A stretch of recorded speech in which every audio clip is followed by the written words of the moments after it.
ഇനി കാസർകോട്ടെ പൂക്കാല കാഴ്ചയിലേക്കാണ്. 8 വർഷത്തെ ഇടവേളയ്ക്ക് ശേഷം കാസർകോട്ടെ ചിലയിടങ്ങളിൽ പൂത്തുലയുകയാണ് ജോമിക്കുറിഞ്ഞി. അയമ്പാറ സ്വദേശി നാരായണന്റെ തോട്ടത്തിലാണ് ഈ ഔഷധ സസ്യം ഇത്തവണ പൂവിട്ടത്. ക്യാൻസർ ചികിത്സയ്ക്ക് സഹായകമാകാവുന്ന ഘടകങ്ങൾ അടുത്തിടെയാണ് ജോമിക്കുറിഞ്ഞിയിൽ കണ്ടെത്തിയത്.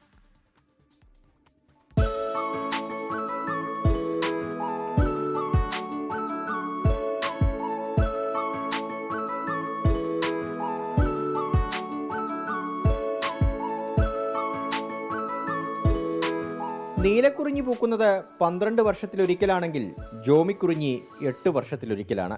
മാധ്യമപ്രവർത്തകനും ജൈവ കർഷകനുമായ നാരായണന്റെ തോട്ടത്തിലാണ് ഈ കുറിഞ്ഞി വസന്തം.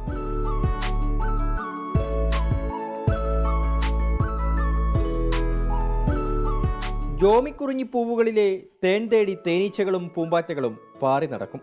ചെറു സുഗന്ധമുള്ള ഈ പൂവുകൾ ഔഷധ സസ്യം കൂടിയാണ്.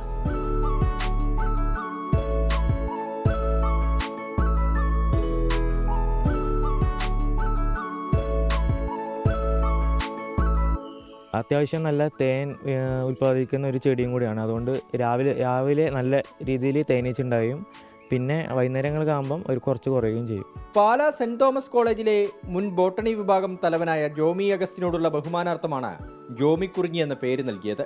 8 വർഷം കൂടുമ്പോൾ പൂക്കുന്ന ഈ അത്ഭുതം കാണാൻ നിരവധി ആളുകൾ ഇവിടെ എത്താറുണ്ട്.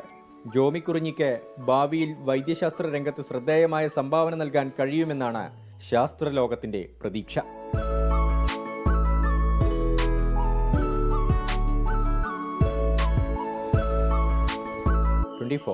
കാസർഗോഡ്. ലോകത്തെവിടെയായാലും ഏത് സമയത്തും 24 വാർത്തകളും ഓഗ്മെന്റഡ് റിയാലിറ്റി പാക്കേജുകളും എക്സ്പ്ലെയിനറുകളും വിശദമായി കാണാൻ ഞങ്ങളുടെ യൂട്യൂബ് ചാനൽ നിങ്ങൾക്ക് സബ്സ്ക്രൈബ് ചെയ്യാം.